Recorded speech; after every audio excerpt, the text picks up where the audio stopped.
ça, il va falloir se faire un petit fichier pour stocker. Donc pour ça, j'ai pioché sur notre chat desk. Donc sinon, vous n'avez pas besoin de piocher, vous faites juste un white open. Ensuite, l'adresse, vous prenez bien tout le chemin jusqu'au dossier principal de votre projet ou jusqu'où ce sera le fichier JSON. Et on va renommer le fichier JSON. Bah, ça, c'était pour le chat. Là, on va créer quand même autre chose parce que si on met tout dans cet élément-ci, ça va être en surplus, ça va être trop. Donc on va mettre dans un autre dossier qu'on va mettre data encore, voilà, mais data web, voilà, data web, data données de web, comme ceci. Du coup, je vais me prendre ceci, hop, dans file, je vais me faire un new fold fichier, plutôt, excusez-moi. On va faire un CTRL S et celui-là, on va le nommer data web JSON, voilà, comme ça, tranquillement, bam. Voilà, on le nomme comme ça. Et ce que je vais faire, c'est que alors là déjà, vous ne vous préoccupez pas de ça, on va voir ça juste après. On a ensuite une dev save qu'on va appeler. Alors on va toujours laisser sur une dev save data. On va peut-être rajouter save data web. Voilà, pour ça. Donc ça, save data web. On va faire à l'intérieur un white open. On n'oublie pas les deux petits points à chaque fois qu'on fait des fonctions, des choses comme ça, hein, c'est important.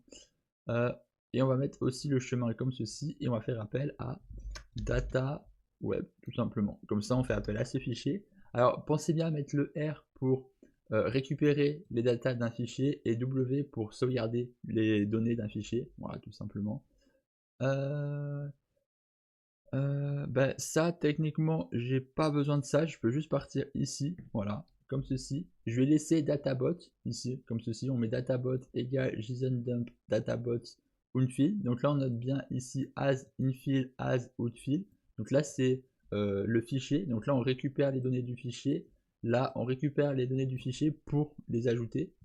On prend bien une indentation de 4, voilà.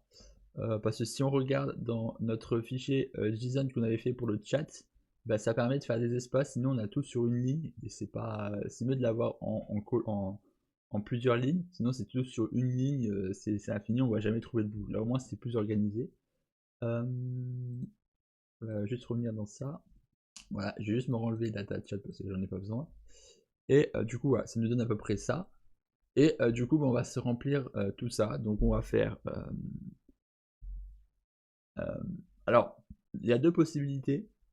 Soit on crée des variables pour différents sites, ça veut dire qu'il va falloir qu'on nomme différents sites, ou soit on crée une variable directement générale, et c'est dans les programmes où on va récupérer le reste. Peut-être qu'on pourrait partir directement sur des datas de différents sites, excusez-moi, je sais pas pourquoi je partais dans le film. Ouais, on pourrait faire ça, data Wikipédia, par exemple, oui. Wikipédia, on peut faire une data Wikipédia.